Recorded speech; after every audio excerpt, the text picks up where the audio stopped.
Have you ever pondered the link between your feline friend and the intricate workings of the human mind?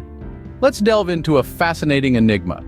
A recent study has brought to light a curious correlation between cat ownership and the risk of schizophrenia-related disorders. This isn't a new concept. It was first proposed in a 1995 study, but the mystery has deepened over the years. The villain in this intriguing tale? A parasite known as Toxoplasma gondii. This mostly harmless fiend can be transmitted through undercooked meat, contaminated water, or from the bite or feces of an infected cat. While it's estimated that around 40 million people in the United States may be infected, usually without symptoms, the parasite has been linked to some startling behavioral changes.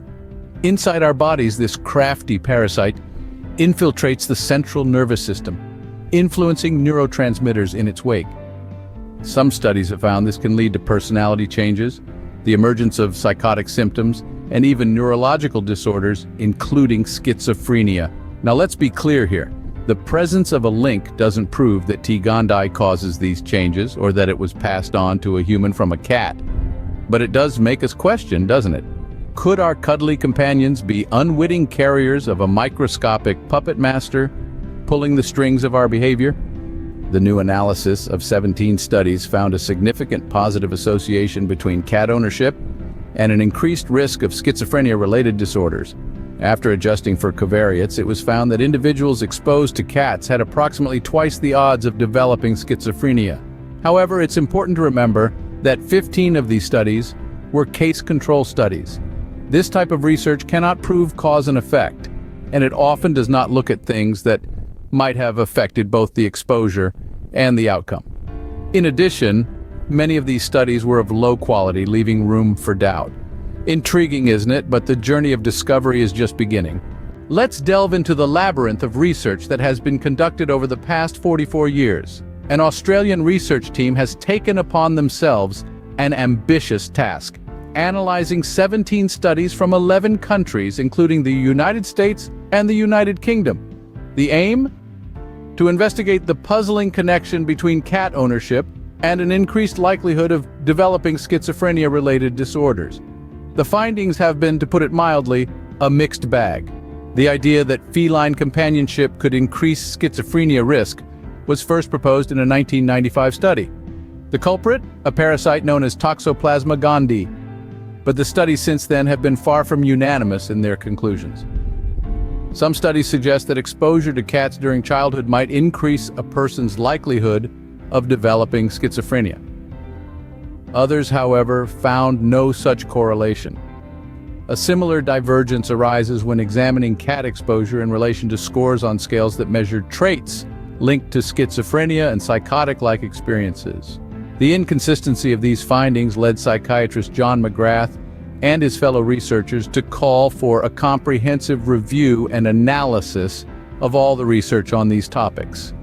The objective is to paint a clearer picture of this intriguing correlation. However, a correlation is not causation. Just because studies found an association between cat ownership and an increased risk of schizophrenia-related disorders doesn't mean that one causes the other. It's important to remember that 15 out of the 17 analyzed studies were case control studies, which are incapable of proving cause and effect. Moreover, a number of these studies were of low quality, a point the authors themselves highlight. Interestingly, some studies suggest that the crucial time frame for cat exposure is not clearly defined. One study found no significant association between owning a cat before the age of 13 and later developing schizophrenia. But when cat ownership was narrowed down to a specific period, ages 9 to 12, a significant link emerged. Yet, another study involving 354 psychology students in the United States found no connection between owning a cat and schizotypy scores. The plot, it seems, thickens. The conundrum continues with more questions than answers, but don't worry, we're not done yet. Stay tuned as we delve deeper into the fascinating world of Toxoplasma gondii in the next section. Now let's meet the potential culprit. The parasite Toxoplasma gondii. This parasite is fascinating and at times a bit intimidating. It can be transmitted through various sources: undercooked meat, contaminated water, or even a bite from an infected cat. The most common transmission route, however, is through the feces of an infected cat. It's a microscopic hitchhiker that, once inside our bodies, takes on a journey straight to the central nervous system. But what does it do there? Well, T. Gandhi has a knack for influencing neurotransmitters, the brain's chemical messengers. It's like a puppet master pulling the strings, potentially leading to personality changes and the emergence of psychotic symptoms. Imagine a parasite potentially tweaking your behavior, your thoughts, your feelings. It's a scenario straight out of a science fiction novel. The T. Gandhi parasite has also been linked to several neurological disorders, including schizophrenia. Schizophrenia, a disorder that affects a person's ability to think, feel, and behave clearly, has been associated with this microscopic invader. Researchers have observed a significant positive association between exposure to T. Gandhi and an increased risk of schizophrenia-related disorders. In fact, individuals exposed to cats and potentially T. Gandhi had approximately twice the odds of developing schizophrenia. It's a chilling thought, isn't it? This parasite, commonly found in our feline friends, might have such a profound impact on human behavior and mental health. But as we delve deeper into the realm of T. Gandhi, it's crucial to remember one thing. Correlation is not the same as causation. Just because there's a link, it doesn't necessarily mean that T. Gandhi causes these changes or that the parasite was passed on to a human from a cat.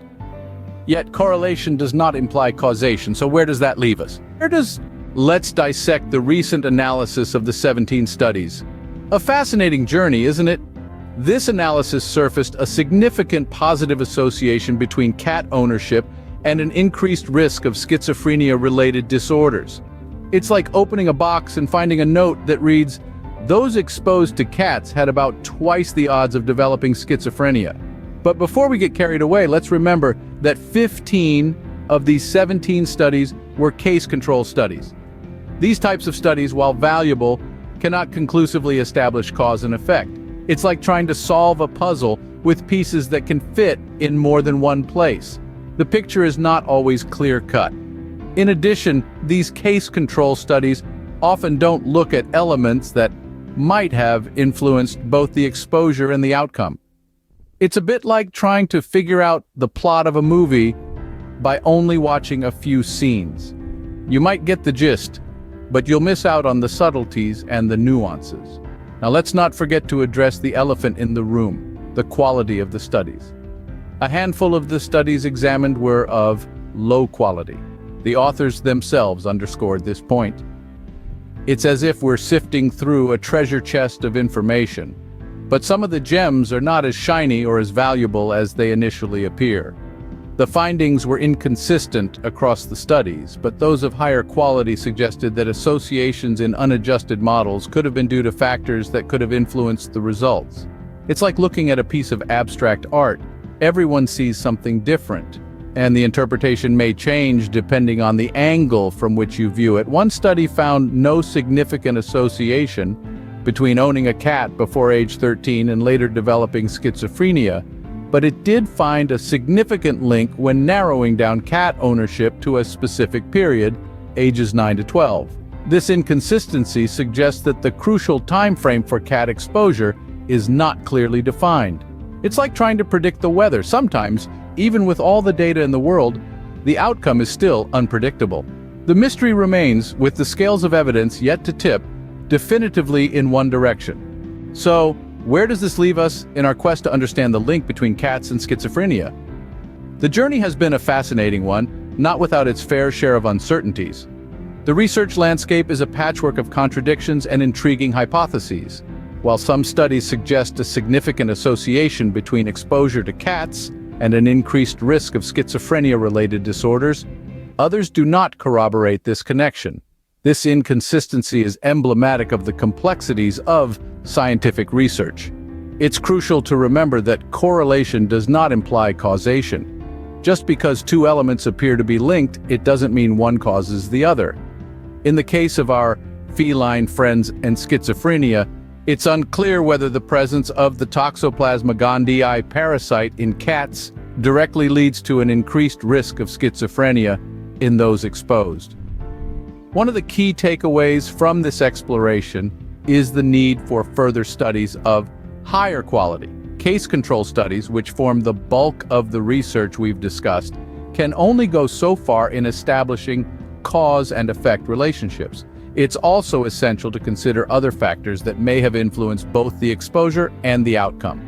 The importance of understanding potential risk factors for mental health disorders cannot be understated. In a world where mental health issues are increasingly prevalent, every piece of the puzzle matters.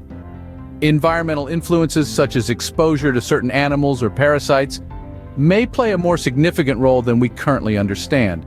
It's also worth noting that the time frame of cat exposure is still undefined. One study found no significant link between owning a cat before the age of 13 and later developing schizophrenia. However, when the exposure was narrowed down to a specific period, ages 9 to 12, a significant connection emerged. This suggests that the timing of exposure might be a crucial factor, highlighting yet another area for future research. While the feline enigma remains unsolved, the quest for understanding continues. Stay curious, stay questioning.